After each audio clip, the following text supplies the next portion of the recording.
Всем привет! Вас приветствует Серж Мартин Гараж. А мы продолжаем ряд видео по вопросам подписчиков. И сегодня очередной вопрос, ответ на него, связанный с коробкой передач. На канале идет целый ряд видео, потому что очень много у людей возникает вопросов, почему хрустят передачи, почему воет коробка и все, что с этим связано, почему плохо включаются передачи. Уже у нас было предыдущее видео о том, почему хрустит вторая передача, то есть почему выбивает. Также было видео, почему воят коробки. И сегодня у нас на очереди это почему воет пятая, свистит, воет, гудит пятая передача. Там есть свои особенности, почему именно такая проблема есть с пятой передачей. И в этом видео я все детально расскажу. А для начала хочу напомнить, что каждый из вас может прямо сейчас написать в комментариях свой вопрос, который вас интересует, и я сниму на него детальный развернутый видео ответ. Также хочу сказать спасибо всем тем, кто ставит лайки, особенно тем, кто ставит лайк авансом. Ваши лайки очень важны для развития канала, и чем больше будет лайков, тем будет больше интересных познавательных видео для вас. Поэтому не ленитесь и прямо сейчас ставьте лайк, для того, чтобы не забыть его потом поставить в конце видео. Также отдельный привет и респект всем тем, кто там организовал в комментариях соревнования, то есть кто поставит первее лайк. Итак, кто ставит лайк, пишите, какой вы по счету, прям пишите в комментариях. Я такой-то там, 1, 10, 5, 20, 100 там, и пишите, и я придумаю способ, как поощрить того, кто будет занимать лидирующие места в этом соревновании. Те, кто соревнуется, вам отдельный респект, красавчики. Итак, мы начинаем. Итак, пятая передача. Я думаю, что очень многие, кто ездят на ВАЗах, в частности на переднеприводных ВАЗах, опять тема будет касаться всех ВАЗов и также и других машин. Потому что строение коробок передач у всех практически одинаковое в основе. И проблемы все одни и те же. И очень часто пятиступочка купил себе и все, свистит, воет пятая передача, гудит.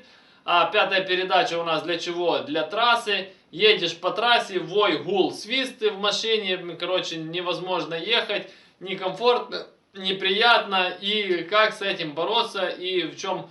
Я расскажу именно сама причина и как она решается. И почему именно пятая передача. Да, могут быть, как в предыдущем видео рассказывал, любые передачи там. Но почему такая проблема именно с пятой и почему им нужно уделить внимание? Дело в том, что пятая передача, то есть у нас дело в том, что кто видел разобранную коробку, я отдельно сниму видео, когда буду перебирать свою коробку передач, там еще это все наглядно покажу. Есть первичный и вторичный вал, на котором набор шестерней, которые нам создают передаточные числа разных передач. Так вот, на первой передаче шестерни достаточно одна большая и одна маленькая, и так по уменьшению, то есть в паре идет.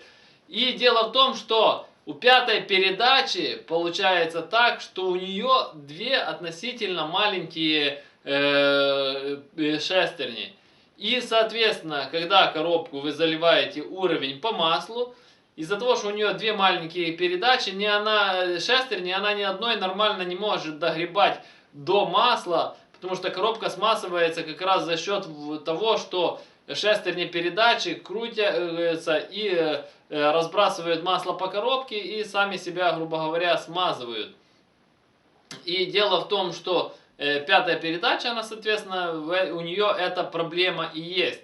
И дело в том, что если вы провтыкали уровень масла, то есть не дозалили нормально, или у вас там сопят сальники коробки, зачастую очень такая часто есть проблема, там сальники на приводах, то есть под гранаты текут, и оно получается уровень масла. Вы залили, там ездите, оно капает, не обращаете внимания, у кого больше капает, у кого меньше. Уровень падает до уровня сальника, а это, грубо говоря, будет где-то на 1,5-2 сантиметра от нужного уровня. И ваша пятая передача начинает просто быть сухой, то есть относительно. То есть у нее недостаточно идет смазка. То есть И по итогу что получается? Она достаточно не смазывается. А пятая передача, во-первых, что идет износ, как я уже говорил, вой и свист у нас появляется от того, что зазор неправильный. Мы в этом видео допускаем, что у вас хорошее масло залито, других проблем с другими передачами нет, только проблема с пятой передачей. Если у вас проблемы со всеми передачами, гудит на всех, свистит, это вы, значит, уже убили свою коробку плохим маслом. Посмотрите предыдущее видео, там рассказываю. Сегодня мы чисто о пятой передаче говорим. И так вот, и зазор там уже изношен, то есть из-за того, что плохая смазка, зазор между шестернями, и она начинает гудеть, свистеть. Второй момент. Когда у вас недостаточная смазка идет на пятую передачу, дело в том, что там у нас находится игольчатый подшипник, в основе идет пластмасса, грубо говоря, внутри такие там металлические такие подшипнички. И дело в том, что когда плохая смазка, и, соответственно, вы едете на пятой передаче, включили, летите по трассе, причем вы едете на ней долго, то есть на остальных передачах вы едете относительно недолго, а пятую вы врубили и валите себе по трассе долго. Он нагревается от того, что плохо смазывается, и разваливается, просто расплавляется. У меня такое было, то есть на боевой коробке, там где у меня, кто не знает, есть боевая коробка, потому что многие спрашивают, почему я езжу. У меня стандартная 4-ступка для тестовых заездов, для соревнований у меня есть 5-ступка, то есть там 7-й ряд, пара 4-5, там на всех делах. То есть просто чтобы не убивать ее на тренировках, на тестах, я тренируюсь на обычной стандартной, а ее ставлю на соревнования. Так вот, и у меня такое было, да, то есть я ехал на соревнования, и, соответственно, на пятой, и я просто тоже начала свистеть, она гудеть. Я разобрал, у меня этот подшипник игольчатый, он просто расплавился. То есть они просто повыпадали, те металлические стержни, то есть эта пластмасса просто развалилась. И что, я просто, получается, только я услышал, что свист, я ее сразу разобрал. Что происходит в этот момент? Когда шестерня уже не стоит на своем посадочном месте на игольчатом подшипнике, соответственно, зазор уходит, то есть, причем конкретно уходит, и она от этого начинает гудеть и очень быстро изнашиваться. И если вы долгое время вот так проездите, потом вы разберете ее, поменяете игольчатый подшипник, а уже износ на самих зубьях шестерни пошел, и она после этого у вас продолжит уже свистеть, гудеть, и вы уже ничего ей не сделаете, пока не поменяете на новую. Поэтому, если пятая передача начинает гудеть, свистеть, надо, если хотите эту проблему решить, то надо сразу же относительно коробку разобрать.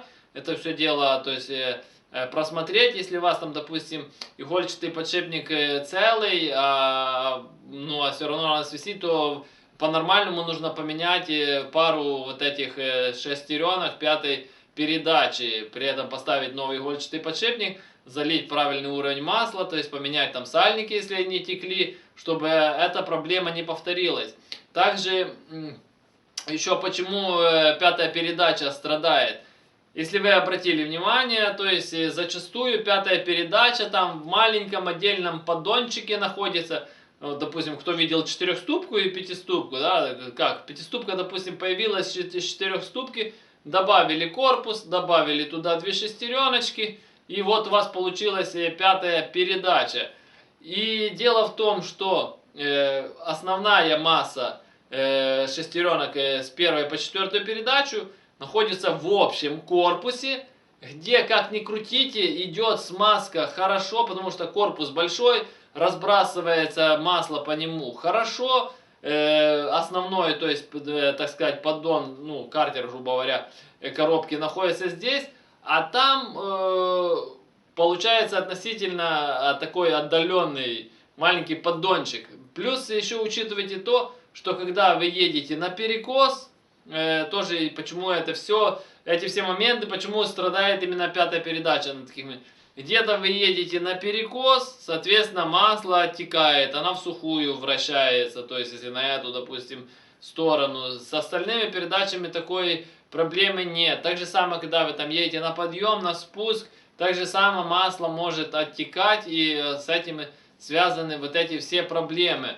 Поэтому нужно эти все моменты учитывать, и тогда у вас пятая передача не будет вам создавать проблем. То есть в следующих видео про коробки я расскажу, почему плохо не хрустят, а именно почему плохо. Я знаю, проблема есть у многих, там писали в комментариях, почему плохо включается, у кого заднего я, у кого первая, у кого вторая, у кого все, почему плохо переключается в передаче, туго и все такое. Там тоже есть очень много ряд проблем, вроде коробка. Что такое коробка, а вот сколько проблем. Гудит, свистит, не включается, и эти все моменты я вам расскажу. То есть, поэтому, если вам интересна такая тема, пишите в комментариях, интересно узнать, почему не включается передатчик, как отрегулировать сцепление и все такое. Пишите в комментариях, и я сниму об этом отдельное видео, если посмотрю, что эта тема вам интересна. А я напоминаю, что я занимаюсь доработками головок блока и карбюраторов. Каждый из вас может прислать свою головку блока или карбюратор на доработку. Работаю по наложке новой почты, вы присылаете, я дорабатываю, отправляю вам назад по наложке новой почты. То есть оплата за работу, когда забираете назад готовые детали, вам, грубо говоря, их останется прикрутить и полететь. На главной странице моего канала есть отдельные плейлисты от доработки головок, от доработки карбюраторов. Отдельные плейлисты о том, как валят мои машины с этими доработками. Кому интересно, переходите, смотрите.